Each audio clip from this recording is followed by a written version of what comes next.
छत्तीसगढ़ में फिर लौटी शीतलहर। सरगुजा बिलासपुर संभाग के अधिकांश जिलों में तापमान 10 डिग्री से कम। बलरामपुर की रात सबसे ठंडी। छत्तीसगढ़ में कपकपाने वाली शीतलहर फिर लौट आई है। बरसात के बाद उत्तर से आ रही सूखी हवा, बर्फीली हवाओं से तापमान में बड़ी गिरावट देखी जा रही है। एक ही दिन में बस्तर संभाग में तापमान में 3 से 6 डिग्री सेल्सियस तक की गिरावट दर्ज हुई। सरगुजा बिलासपुर संभाग के अधिकतर जिलों का तापमान 10 डिग्री से नीचे पहुंच गया।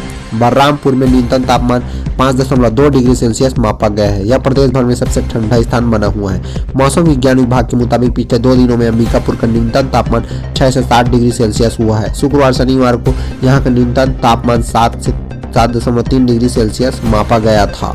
बस्तरपुर के नारायणपुर में 7.7 डिग्री और कांकेर में 9.3 डिग्री सेल्सियस न्यूनतम तापमान दर्ज हुआ है। 2 दिनों में रायपुर में गलन बढ़ गई। पिछले 2 दिनों में रायपुर का तापमान भी 5 से 6 डिग्री तक नीचे गिरा है। इसकी वजह से गलन वाली ठंड बढ़ी है। अभी रायपुर में 4 अलग अलग केंद्रों का न्यूनतम तापमान 9.5 डिग्री से 13 डिग्री सेल्सियस के बीच है। रायपुर मौसम विज्ञान केंद्र और माना हवाई अड्डे पर न्यूनतम तापमान 13 डिग्री सेल्सियस मापा गया है। नवा रायपुर में 12.6 डिग्री सेल्सियस रहा है। 14 फरवरी के बाद बढ़ेगा तापमान। मौसम विज्ञानी एचपी चंद्र ने बताया, आज से ही उत्तर से हवा आ रही है। हवा की गति कमजोर हुई है। इसका मतलब है कि अब तापमान थोड़ा थोड़ा बढ़ेगा। 14 फरवरी से न्यूनतम तापमान में वृद्धि महसूस करे होगी। सामान्य तौर पर 15 फरवरी तक ठंड रहती है। इसके बाद धीरे धीरे गर्मी बढ़ती है। संभावना जताई जा रही है कि फरवरी महीने में 1-2 बार तापमान में उतार चढ़ाव होगा, लेकिन न्यूनतम तापमान में अब इतनी बड़ी गिरावट नहीं होगी। बीजापुर में पुलिस नक्सली मुठभेड़, सीआरपीएफ के असिस्टेंट कमांडेंट शहीद, एक जवान घायल, सर्चिंग जारी। छत्तीसगढ़ के बीजापुर जिले में शनिवार को पुलिस और नक्सलियों के बीच मुठभेड़ हुई है। दोनों तरफ से हुई गोलीबारी में सीआरपीएफ के असिस्टेंट कमांडेंट शहीद हो गए। शहीद कमांडेंट झारखंड के निवासी है। मुठभेड़ में एक जवान भी घायल है। घायल जवान को घटनास्थल से बाहर निकाला जा रहा है। बाकी जवान अभी घटनास्थल पर ही मौजूद है। जिले से बैकअप पार्टी को ही मौके के लिए रवाना किया गया है। मामला बासागुड़ा थाना क्षेत्र का है। जानकारी के मुताबिक उसूर ब्लॉक के तिम्मापुर से लगे पुतकेल के जंगल में भारी संख्या में नक्सलियों की मौजूदगी की खबर पुलिस को मिली। मुखबिर की इसी सूचना के आधार पर शनिवार सुबह सीआरपीएफ के जवानों को सर्चिंग के इसी जंगल में रवाना किया गया। यहां माओवादी पहले से ही घात लगाए बैठे थे। जवानों को आते देख माओवादियों ने फायरिंग शुरू कर दी। सीआरपीएफ के जवानों ने भी नक्सलियों का मुंह तोड़ जवाब दिया। जवानों और नक्सलियों के बीच लगभग आधे घंटे से ज्यादा जबरदस्त मुठभेड़ चली। इस मुठभेड़ में सीआरपीएफ के असिस्टेंट कमांडेंट एसबी तिर्की शहीद हो गए। वहीं गोली लगने से एक जवान भी घायल है। फिलहाल अंदरूनी इलाका होने की वजह से ज्यादा जानकारी सामने नहीं आई। यह बताया जा रहा है कि जवान अभी भी मौके पर मौजूद है। सीएम बघेल ने दुख जताया। मुख्यमंत्री भूपेश बघेल ने असिस्टेंट कमांडेंट एसबी तिर्की की शहादत पर दुख जताया है। उन्होंने कहा, हमारे जवानों ने नक्सलियों को एक सीमित दायरे में समेट लिया है। हमारे जवानों की शहादत व्यर्थ नहीं जाएगी। उन्होंने घायल जवान से बेहतर इलाज की सुविधा उपलब्ध कराने के निर्देश अधिकारियों को दिए हैं।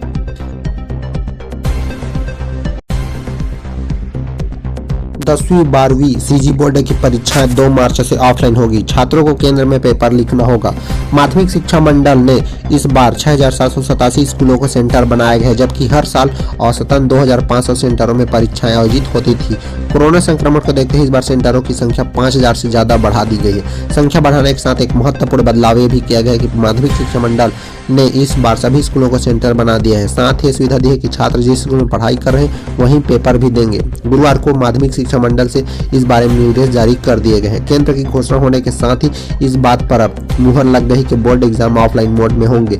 परीक्षा की तैयारी के बीच जनवरी के शुरुआती हफ्ते से कोरोना की तीसरी लहर की एंट्री हुई है। हालात इतने बिगड़ के स्कूलों को बंद करना पड़ गया। इस वजह से पिछले 2 सत्रों की तरह इस सत्र में भी बोर्ड परीक्षा ऑफलाइन आयोजित होने को लेकर संशय की स्थिति बनी गई थी। बोर्ड परीक्षा पूर्व निर्धारित तारीख के अनुसार 2 मार्च से शुरू होगी। इसके लिए तैयारी की जा रही है। इस बार इसलिए सभी स्कूलों को बनाया गया है सेंटर। अफसरों का कहना है कि बोर्ड परीक्षा में सोशल डिस्टेंसिंग का पालन हो, उसे लेकर मान्यता प्राप्त सभी स्कूलों को परीक्षा केंद्र बनाए गए हैं। नियमित छात्र जिस स्कूल में पढ़ रहे हैं वहीं पेपर देंगे। इसी तरह प्राइवेट छात्रों ने जिन स्कूलों में फॉर्म अग्रेसित कराए उनका एग्जाम सेंटर वहीं स्कूल होगा।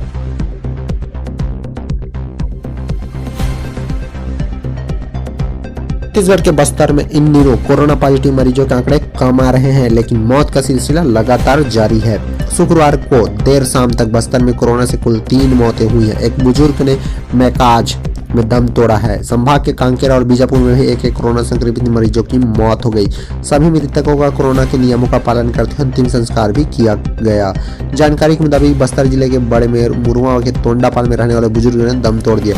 बुजुर्ग की अचानक तबियत बिगड़ी जिसे परिजन 9 फरवरी को मेकाज में भर्ती करवाया था। कोरोना जांच की रिपोर्ट पॉजिटिव आई थी, जिसके बाद बुजुर्ग को कोविड वार्ड में शिफ्ट कर दिया गया था। बस्तर में कम हुई कोरोना पॉजिटिव की रफ्तार। बस्तर में कोरोना पॉजिटिव केस की रफ्तार काफी कम हो गई है, लेकिन मौत का सिलसिला जारी है। शुक्रवार को बस्तर में हुई 3 मौतों में अब प्रशासन की चिंता और भी बढ़ा दी गई है। हालांकि बस्तर संभाग के सभी जिलों में टेस्टिंग बढ़ाई गई है। कोविड पॉजिटिव मरीजों की पहचान करने के बाद उन्हें फौरन आइसोलेट करने के भी निर्देश दिए गए हैं। राज्य से जारी मीडिया बुलेटिन के अनुसार शुक्रवार को कांकेर जिले में सबसे ज्यादा 47 कोरोना पॉजिटिव मरीज मिले हैं।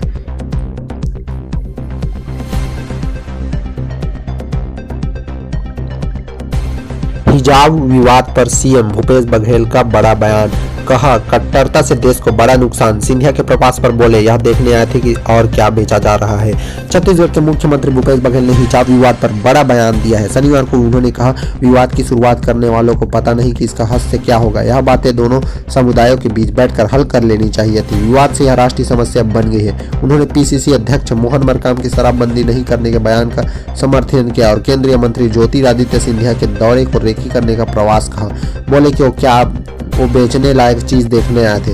उत्तर प्रदेश विधानसभा चुनाव के लिए प्रचार पर निकलने से पहले रायपुर के पत्रकारों से चर्चा में मुख्यमंत्री भूपेश बघेल ने यह बात कही है। उन्होंने कहा, दुनिया भर में लगातार दुनिया भर के सताए हुए जाति धर्म के लोगों को हिंदुस्तान में जगह मिली है। हम अपने लोगों के साथ तो अब किस प्रकार के व्यवहार कर रहे हैं। कट्टरता चाहे इधर की हो या उधर की, दोनों के लिए हमारे लिए नुकसानदायक है।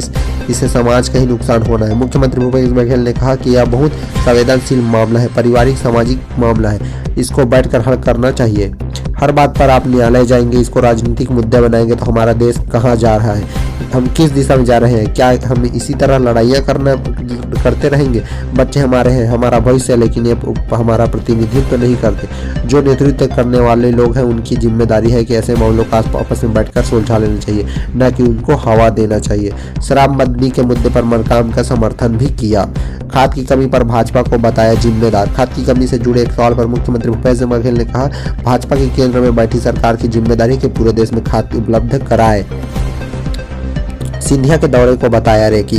मुख्यमंत्री भूपेश बघेल ने केंद्रीय मंत्री ज्योतिरादित्य सिंधिया पर निशाना साधा कि उन्होंने कहा, रायपुर में आकर केंद्रीय मंत्री सिंधिया झूठ बोल रहे हैं। हवाई अड्डे के विस्तार के लिए हम लोगों ने पहले से ही केंद्रीय मंत्री से मुलाकात की थी। वे रायपुर दौरे पर आए थे तो क्या देकर गए हैं। छत्तीसगढ़ को वे छत्तीसगढ़ की रेकी करने आए थे कि क्या बेचा जा सकता है।